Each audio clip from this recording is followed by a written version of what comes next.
ನಮಸ್ತೆ ಎಲ್ರಿಗೂ. ಸಬ್ಸ್ಕ್ರೈಬ್ ಮಾಡ್ಕೊಳ್ಳಿ.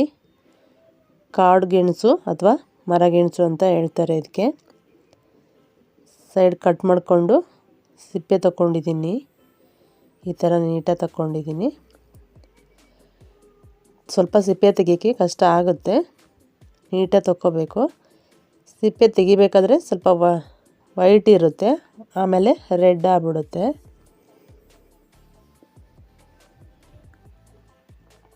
ಇವಾಗ ಆಗಿದೆ, ತೊಳ್ಕೊಂಡಿದ್ದೀನಿ. ಸ್ವಲ್ಪ ಜಾರುತ್ತೆ, ನಿಧಾನವಾಗಿ ಕಟ್ ಮಾಡಬೇಕು. ಈ ಥರ ಸ್ಲೈಸ್ ಥರ ಮಾಡಿ ಕಟ್ ಮಾಡ್ಕೊಂಡಿದ್ದೀನಿ.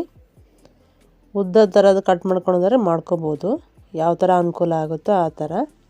ನಾನು ಹೀಗೆ ಕಟ್ ಮಾಡ್ಕೊಂಡಿದ್ದೀನಿ. ತುಂಬ ಗಟ್ಟಿ ಏನಿರಲ್ಲ, ಆದರೆ ಜಾರುತ್ತೆ ಅಷ್ಟೇ.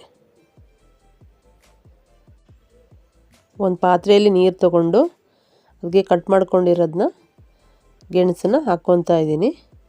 ಹಾಕಿ ಸ್ವಲ್ಪ ಬೇಯಿಸ್ಕೊತಾ ಇದ್ದೀನಿ. ಇಲ್ಲ ಅಂದರೆ ಅದು ತುರ್ಕೆ ಬರುತ್ತೆ. ಆಮೇಲೆ ಸ್ವಲ್ಪ ಹುಳಿನ ಹಾಕ್ಕೊಂಡು ಬೇಯಿಸ್ಕೊತಾ ಇದ್ದೀನಿ. ಫ್ರೈ ಮಾಡೋಕ್ಕೆ ಮಸಾಲೆ ರೆಡಿ ಮಾಡ್ಕೊತಾ ಇದ್ದೀನಿ. ಸ್ವಲ್ಪ ಅರಿಶಿಣದ ಪುಡಿ, ಸ್ವಲ್ಪ ಧನಿಯಾ, ಸ್ವಲ್ಪ ಗರಂ ಮಸಾಲ, ಸ್ವಲ್ಪ ಜೀರಿಗೆ ಪೌಡರ್, ಅಚ್ಚ ಖಾರದ ಪುಡಿ, ಸ್ವಲ್ಪ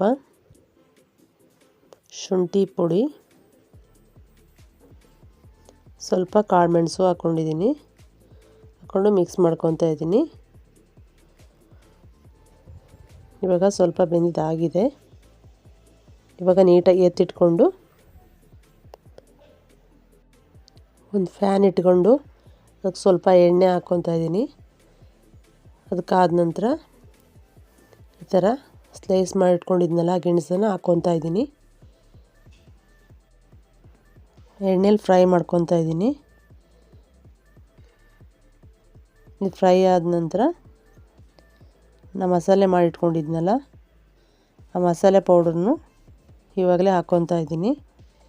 ಎರಡೂ ಕಡೆನೂ ತಿರ್ಸಿ ಹಾಕ್ಕೊತಾ ಇದ್ದೀನಿ. ಫ್ರೈ ಆದಮೇಲೆ ಅವಾಗ ಮಸಾಲೆಗೆ ನಾನು ಉಪ್ಪು ಹಾಕ್ಕೊಂಡಿರಲಿಲ್ಲ, ಇವಾಗ ಹಾಕ್ಕೊತಾ ಇದ್ದೀನಿ. ಎಷ್ಟು ಬೇಕಷ್ಟು ಹಾಕ್ಕೊಂಡು ಮಿಕ್ಸ್ ಮಾಡಿಕೊಂಡು ತೆಗಿತಾ ಇದ್ದೀನಿ. ಆಯಿತು ಇವಾಗ. ಥ್ಯಾಂಕ್ ಯು ಎಲ್ರಿಗೂ.